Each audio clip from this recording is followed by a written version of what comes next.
서리태, 렌틸콩, 병아리콩, 땅콩, 홍콩. 이건 먹는 게 아니네요. 콩 종류, 이보다 더 많죠? 콩 종류만큼 다양한 것이 콩을 먹는 방법인데요. 유튜브를 보다 보면 콩 이야기가 많이 나오잖아요. 어디에 좋다, 뭐가 들어있다. 그런데 이런 내용이 많아지면 꼭 어디서 안 좋은 점을 잡아와서 콩 먹으면 어디가 안 좋다고 말합니다.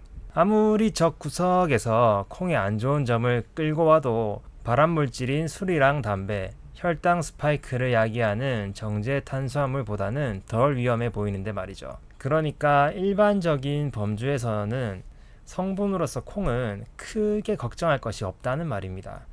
정말 위험한 분들은 이미 병원에서 의사 선생님들이 체크해 주셨을 겁니다. 유튜브로 확인할 범위가 아니죠. 하지만 정말 중요하게 생각해야 할 것은 성분이 어떻고 저떻고가 아닙니다. 콩이 좋다는 유튜브를 보고 불현듯 생각나서 눈앞에 있는 콩을 먹을 때, 누군가 콩 좋다고 해서 콩을 한번 먹어보려고 할 때, 그때 사고가 터집니다. 여러분들이 생각지도 못한 곳에서 이런 일들이 터지는데요. 이번 영상에서 한번 알아보도록 하겠습니다. 자, 여기 연필심과 다이아몬드가 있습니다. 여러분 눈에 같아 보이시나요? 제 눈에는 같아 보이는데요. 무슨 소리냐고요? 바로 이 두 물질은 모두 탄소로만 이루어져 있습니다. 그러니까 제가 똑같다고 한 것은 연필심과 다이아몬드를 구성하는 원소가 똑같다는 점에서 한 말이었어요. 그런데 왜 다르게 보일까요? 바로 탄소가 연결된 구조가 다르기 때문입니다. 구조만 다를 뿐인데 색도 다르고 사용하는 곳도 다르고 그 가치도 다릅니다. 신기하죠?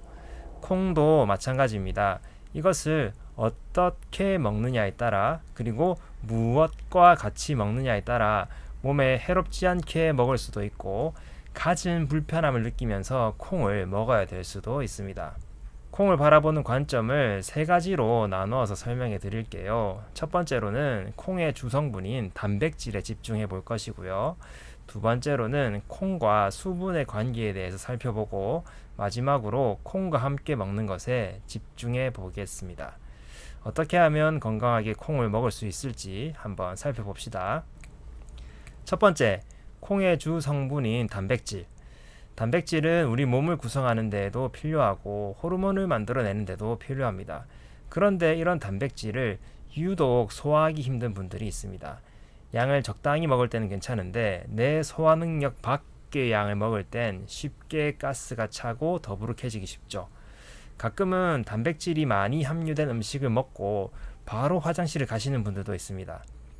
그래서 이런 경우에는 콩이 어떤 형태를 가지냐는 사실 크게 중요하지 않고 단백질을 함유하는 그 자체로 여러분들에게 불편함을 줄 수 있습니다.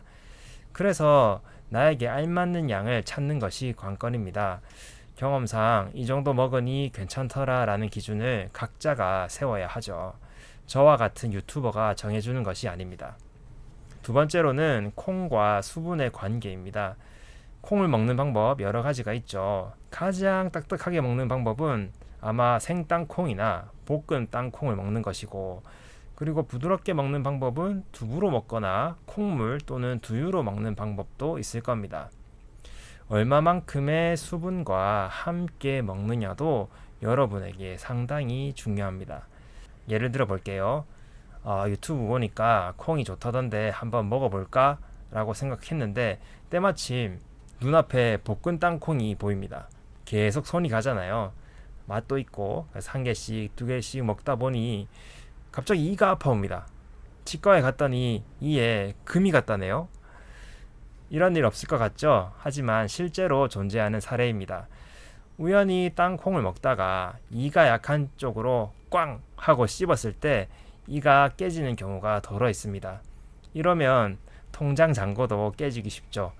저희 약국에도 이렇게 치과 진료 받아오셨던 분이 계셨고, 슬프게도 저도 그랬던 적이 있습니다. 볶은 땅콩이 너무 맛있다 보니까 한 팩, 두 팩 이렇게 많이 먹었거든요. 이가 깨져 있더라고요. 생각보다 땅콩이 강했습니다. 그래서 이 단단한 상태의 콩을 먹을 때는 항상 조심히 드셔야 합니다. 순간적으로 확 깨물어 버리면 이가 받는 힘이 커지거든요. F는 ma라는 공식과 작용 반작용의 원리에 따라서 그런 일이 발생하는데 물리 시간이 아니니 설명은 넘어갈게요. 자, 그러면 이제 콩을 부드럽게 한번 먹어볼까 하고 콩을 간 콩물이나 두유를 먹어보려고 합니다. 그런데 먹고 나니 속이 더부룩해지네요. 이런 경우에 해당하는 분들은 평소 물만 먹어도 체한다는 분들, 또는 물이 잘 안 먹힌다는 분들, 찬물을 먹으면 배가 싸르르 아프다는 분들이 여기에 해당합니다. 우리 몸에 들어온 물들을 제 갈 길로 보내기 힘든 분들이죠. 기본적으로 소화 능력이 약한 분들, 평상시 몸이 찬 분들이라고 보면 됩니다. 여기에 이 상태에서 소화 능력이 떨어진 상태에서 내가 감당할 수 없는 물이 들어오니 더욱더 소화력이 떨어지게 되는 것이죠. 그래서 가스차고 더부룩해지는 겁니다. 이런 분들은 콩을 액체로 먹기보다는 두부와 같은 방식으로 드시는 것이 좋겠습니다. 대신 꼭꼭 씹어서 천천히 드셔야겠죠. 만약 액체의 형태로 콩을 섭취하고 싶다면 양을 잘 조절해야 합니다.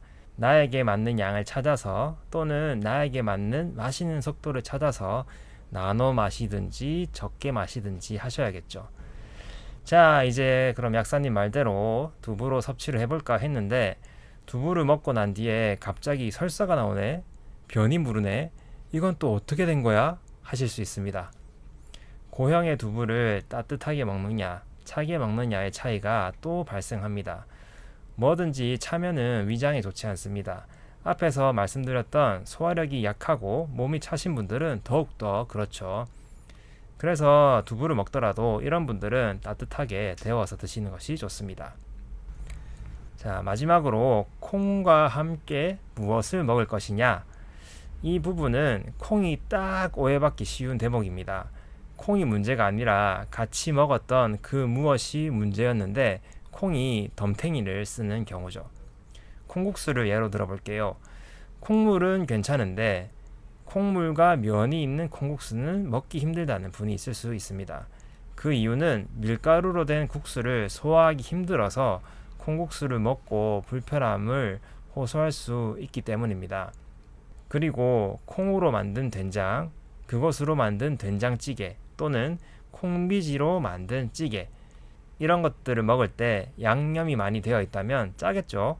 나도 모르게 한 숟갈, 두 숟갈, 한 그릇 비우다 보면 나트륨 섭취를 평소보다 과하게 할 수 있습니다. 다음날 붓거나 혈압이 순간적으로 오를 수 있으니 주의하시는 것이 좋겠죠. 그리고 마지막으로 두유. 몸에 좋다고 해서 먹었는데 당이 오르네? 이거 어떻게 된 일이지? 두유라는 이름으로 파는 음료들, 콩이라는 이미지 때문에 건강에 도움이 될 것 같지만 생각 외로 당류를 포함하는 경우가 꽤 많고 그 양도 많은 경우가 있습니다. 맛을 내기 위해서 액상과당이나 꿀, 시럽이 들어간 경우도 있고요. 그래서 당뇨가 걱정이신 분들은 혹시 내가 먹고 있는 두유에 당류가 얼마나 들어있는지 꼭 체크를 하시는 것이 좋겠습니다. 일반인일 경우 당류량이 하루에 25g에서 50g 정도 섭취하면 괜찮고요. 관리를 해야겠다, 그리고 당뇨가 걱정이신 분들은 하루 25g을 목표로 하시면 되겠습니다. 당류가 10g짜리인 두유도 본 적이 있는데 이런 건 피하셔야겠죠. 자, 콩에 대해서 한번 살펴보았는데요. 콩은 대체적으로 안전해서 걱정 없이 드셔도 됩니다. 아무리 콩에 대한 어떤 음모론을 가지고 와도 술, 담배, 정제 탄수화물, 탄 고기보다 안전합니다. 걱정 없이 드시되 나에게 맞는 방법을 잘 찾아서 드시면 건강에도 도움이 되고 여러분 몸에도 불편함이 없을 겁니다. 건강 잘 챙기시고요. 다음에 또 뵙겠습니다. 약속!